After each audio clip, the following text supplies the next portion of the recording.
Hello everyone, I am Deepali Jaiswal. और आज पहली बार, ये फर्स्ट टाइम है जो मैं कैमरे के सामने कुछ बोल रही हूँ। बहुत घबराहट हो रही, बहुत नर्वस फील कर रही थी मैं। पर कई बार रीटेक भी लिया, बार बार बोल के बार बार कैमरे को बंद कर दे रही थी। पर फिर फाइनली मुझे लगा कि नहीं, इतना भी कोई बहुत बड़ा काम नहीं है, एक बार तो कोशिश कर ही सकती हूँ मैं। तो फाइनली बस मैं ऐसे कुछ बताना चाहती हूँ, कुछ कहना चाहती हूँ। तो जैसे कि मेरे चैनल पे अगर आपने थोड़ा सा भी देखा होगा तो पता ही चल गया होगा कि मैं एक एस्पिरेंट हूँ और हाउसवाइफ भी हूँ। और हाउसवाइफ के साथ साथ मैं स्टूडेंट भी हूँ।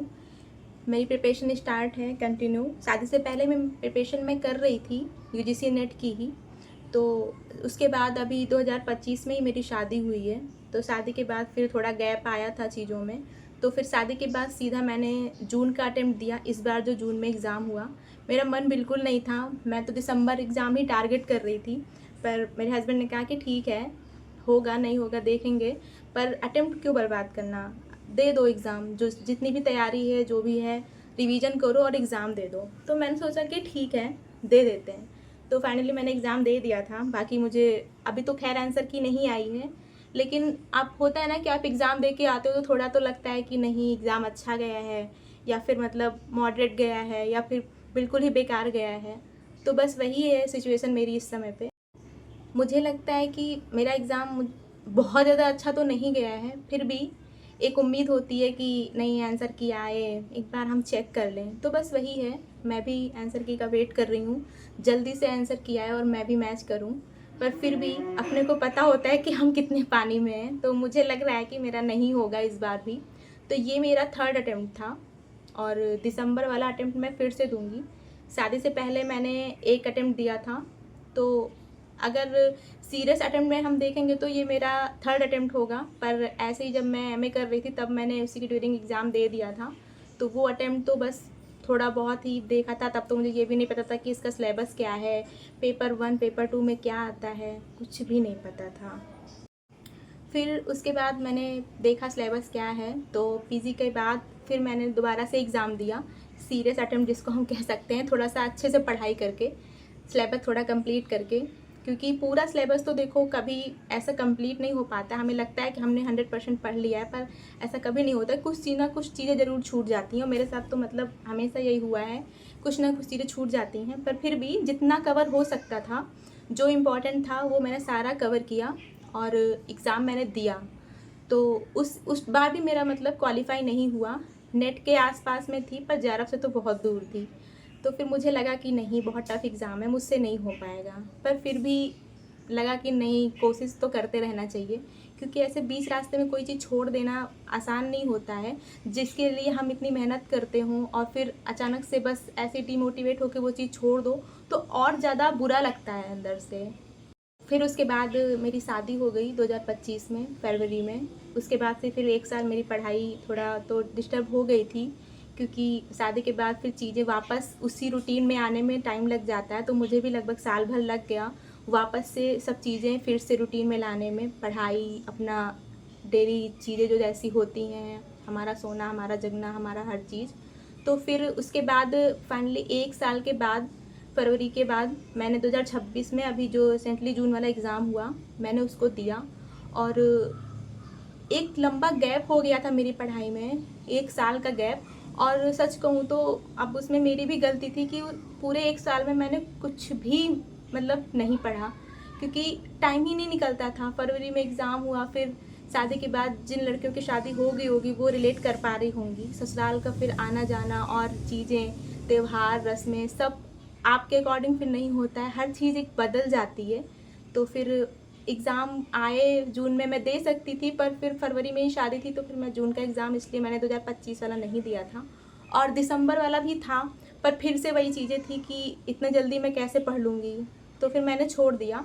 तो पूरा एक साल मेरी पढ़ाई डिस्टर्ब ही थी, बिल्कुल भी मैं कुछ नहीं पढ़ी थी। फिर फाइनली इस साल 2026 में मैंने सोचा कि पहले मैं दिसंबर का अटेम्प्ट दूंगी 2026 का। फिर क्योंकि प्रिपरेशन करने के लिए कम से कम मुझे 7-8 महीने फिर से चाहिए थे, सब चीज़ें रिवाइज करने के लिए, जो गलतियाँ पिछली बार हुई उसको मतलब सही करने के लिए। तो फिर लेकिन मेरे हस्बैंड ने कहा कि नहीं, अटेम्प्ट नहीं बर्बाद करो, दे दो, जैसा भी होगा फिर देखेंगे। तो मेरे पास मोटा मोटा 1.5 महीने थे, तो उन 1.5 महीनों में मैंने कुछ नया नहीं पढ़ा। जो मैंने पढ़ रखा था साल भर पहले से, मैंने बस अपनी पुरानी नोट्स उठाई और बस उसी को रिवीजन करने में लग गई, रिवाइज कर रही थी, बार बार रिवीजन किया मैंने। फर्स्ट पेपर मॉक लगाए और जो क्वेश्चन यूट्यूब पे अवेलेबल थे उनको किया। तो फिर भी मतलब जैसे कोई चीज़ आप पढ़े होते हो फिर उसको दोबारा पढ़ने में बहुत ज़्यादा टाइम नहीं लगता है, तो प्रिपरेशन मेरी ठीक थी। जैसे क्या होता है कि प्रिपरेशन, आजकल की प्रिपरेशन ऐसा नहीं है कि अगर आपने बहुत मेहनत की है तो आपका एग्ज़ाम क्वालिफाई ही हो जाएगा। और जिनका एग्ज़ाम क्वालिफाई नहीं हो रहा है, हम ये भी नहीं कह सकते कि उन्होंने तैयारी नहीं की होगी। तो मेरे साथ भी सेम यही था। सारे से पहले जो अटेम्प्ट मैंने दिया था वो मैंने फुल तैयारी के साथ ही दिया था और मुझे लगता था कि इस बार मेरा हो जाएगा। तो अगर मतलब जो भी एस्पिरेंट होता है वो इतना, अगर वो उसके मन में आ रहा है कि नहीं मेरा एग्ज़ाम इस बार क्वालिफाई हो जाएगा, तो इसका मतलब है कि उसने सीरियस पढ़ाई की होगी, तभी उसको ऐसा लग रहा है। तो मेरे साथ भी यही था, मुझे लग रहा था कि हो जाएगा, पर फिर पता नहीं मेरी कुछ गलतियां रही होंगी जो मैं नहीं कर पाई, या फिर हो सकता है उस एग्ज़ाम में थोड़ी और मेहनत की नीड रही हो, मैं कहीं ना कहीं पीछे रह गई, मेरा एग्ज़ाम क्वालिफाई नहीं हुआ। और फिर जैसे कि मैंने बताया शादी के बाद फिर मैंने जून का एग्ज़ाम दिया अभी, और 1.5-2 महीने में जितना मुझसे हो पाया मैंने सब रिवाइज़ किया, सब कुछ किया। और पता नहीं क्यों इस बार भी मुझे लग रहा था कि मतलब लगता है कि जेआरएफ नहीं तो नेट तो हो ही जाएगा। पर मुझे पता है कुछ ज़्यादा ही मैंने उम्मीद कर ली।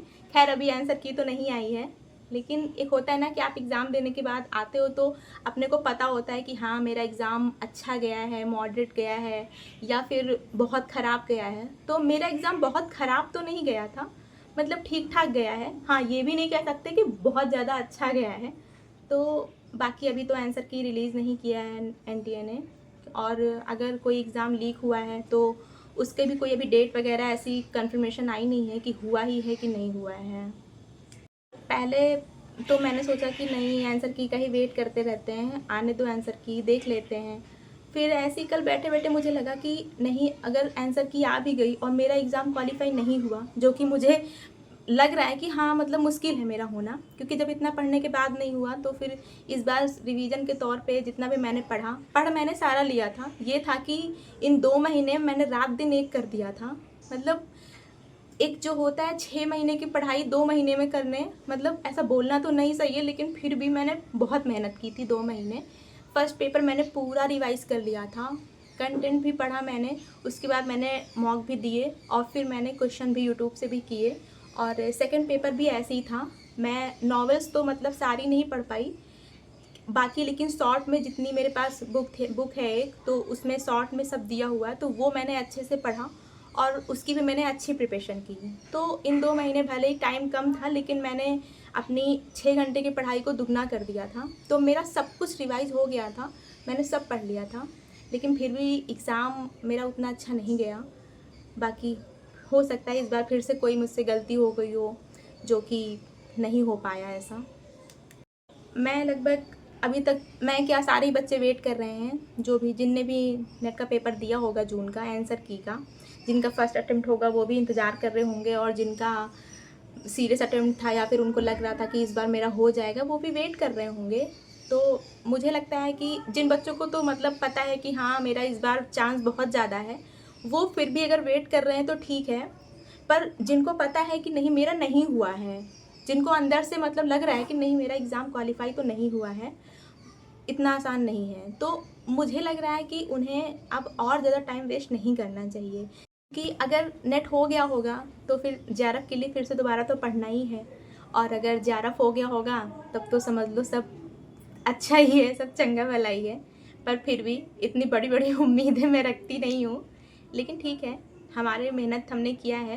बाकी आजकल ऐसा नहीं है कि आपने मेहनत कर लिया और बस तुरंत आपको रिज़ल्ट मिल गया, नहीं होता है ऐसा। कई बार हम बहुत मेहनत करते हैं और हमारा रिज़ल्ट हमारे हाथ से बाहर हो जाता है।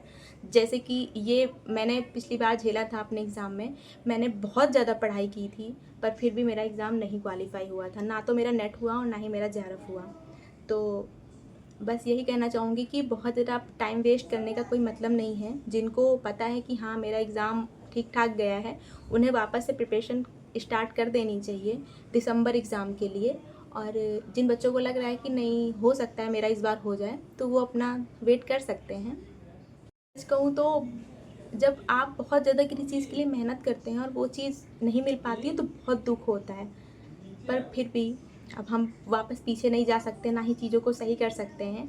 बस ये है जो आने वाला समय है उसको हम बेहतर बना सकते हैं। तो बस आज से मेरे भी यही जर्नी रहेगी कि मैं अब दिसंबर का जो अटेम्प्ट है उसमें जो भी मुझसे गलतियाँ हुई हैं मैं उनको दोबारा ना करूँ। अगर भले ही मैंने उन चीज़ों को 2 बार 3 बार पढ़ लिया है, लेकिन फिर भी मुझे फिर से पढ़ने की ज़रूरत है। क्योंकि एग्ज़ाम अगर क्वेश्चन मुझसे नहीं बन रहे हैं तो इसका मतलब यही है कि मैंने चीज़ें सही से नहीं पढ़ी हैं। तो मुझे लगता है ऐसे क्या होता है, कभी-कभी आपको ऐसा लगता है कि आपने चीज़ें अच्छे से पढ़ ली हैं, पर फिर क्या होता है कि उसी में से चीज़ें कोई अगर एग्ज़ाम में आता है तो हमें लगता है अरे ये कैसे छूट गया। तो बस मेरे साथ भी वही चीज़ें थी। मेरे हिसाब से तो मैंने सब अच्छा ही पढ़ा था, लेकिन अब देखते हैं आगे क्या होता है। फ़िलहाल मैं बस यही कहना चाहूँगी कि टाइम बिल्कुल मत वेस्ट करिए। अगर दिसंबर का अटेम्प्ट आपको देना है और आपको लग रहा है कि आपका एग्ज़ाम बहुत ज़्यादा अच्छा नहीं गया है, तो आंसर की आएगी जब आएगी, क्योंकि कोई भरोसा नहीं कब आएगा, कुछ पता नहीं है। आजकल कब चीज़ें क्या होंगी हमें कुछ भी पता नहीं होता है। तो बस आप लोग बिल्कुल भी टाइम वेस्ट मत करिए और मैं भी अपना टाइम बिल्कुल भी वेस्ट नहीं करूँगी। आज से ही मैं अपनी प्रिपरेशन दोबारा स्टार्ट कर रही हूँ।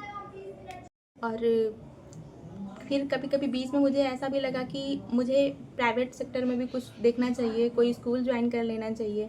पर फिर वही कि क्या कहते हैं, अगर मैंने स्कूल ज्वाइन कर लिया फिर मेरी प्रिपरेशन का क्या होगा। कई बार मेरे मन में आया कि मुझे कोई ना कोई स्कूल ज्वाइन कर लेना चाहिए और प्रिपरेशन अपना साइड में जारी रखना चाहिए। पर सच बताऊँ बिल्कुल भी टाइम नहीं निकल पाता है। अगर ये चीज़ आप शादी से पहले का होता है तो फिर भी एक बार टाइम हम निकाल सकते हैं, पर शादी के बाद घर भी पूरा संभालना होता है और फिर उसके बाद अपनी तैयारी के लिए भी आपको 7 से 8 घंटे चाहिए। फिर आप किस टाइप से जॉब भी कर सकते हैं, मुझे लगता है बहुत मुश्किल होता होगा। इसलिए मेरी बिल्कुल हिम्मत नहीं हो पाती है, क्योंकि आप अगर आज की डेट में गवर्नमेंट की तैयारी कर रहे हैं तो कम से कम आपको 6 से 7 घंटे तो चाहिए ही चाहिए।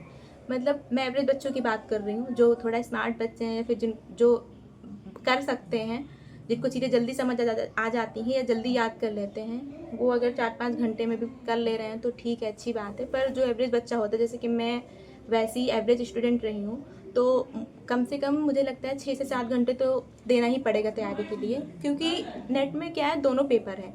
अगर सिर्फ एक पेपर हो या फिर जैसे जिसका भी सब्जेक्ट पेपर होता है, अगर सिर्फ वही हो तो फिर ठीक है, तब तो आप 4 घंटे भी पढ़ लेंगे, 5 घंटे भी बहुत है। लेकिन पेपर 1 भी होता है और आज की डेट में ये है कि आप बिना पेपर 1 पढ़े नेट या जेआरएफ क्वालिफाई नहीं कर सकते हैं। तो आपको पेपर 1 का भी वैसे ही लेके चलना पड़ेगा जैसे कि आप पेपर 2 की पढ़ाई कर रहे हैं। बस मुझे ऐसी कुछ चीज़ें बतानी थी, अब मुझे बोलना था और सच में बहुत अच्छा लग रहा है। क्योंकि होता है ना, कभी कोई चीज़ हम फर्स्ट टाइम करते हैं तो फिर ऐसा अगर अलग तरीके से हो गया या फिर कुछ गड़बड़ हो गया तो हमें लगता है अरे क्यों ही किया हमने। तो मुझे लगता है कुछ गड़बड़ तो नहीं हुआ है, बाकी ठीक है, आप लोगों का जो भी रिस्पॉन्स आएगा उससे चीज़ें पता चल ही जाएंगी। तो बस अब सबको ऑल द बेस्ट और मुझे भी विशेष दीजिए कि मेरा भी एग्ज़ाम इस बार क्वालिफाई हो जाए। चलिए मिलते हैं कल से एक नई जर्नी में, और मैं कंटिन्यू कोशिश करूँगी कि मैं हर रोज़ शॉर्ट डाल पाऊँ, क्योंकि मेरा चैनल भी अभी जल्दी स्टार्ट हुआ है और मैं कंटिन्यू हो भी नहीं पाती हूँ। हर बार सोचती हूँ कि इस बार तो कंटिन्यू वीडियो डालूँगी, शॉर्ट डालूँगी, पर फिर भी इसमें पढ़ाई में इतना बिज़ी हो जाती हूँ कि फिर टाइम कम मिल पाता है। तो फिर भी इस बार चाहे छोटा मोटा ही वीडियो पड़े, पर मैं कोशिश करूँगी कि मैं कंटिन्यू डालती रहूँ। बाकी ठीक है, देखते हैं आगे कैसा होता है।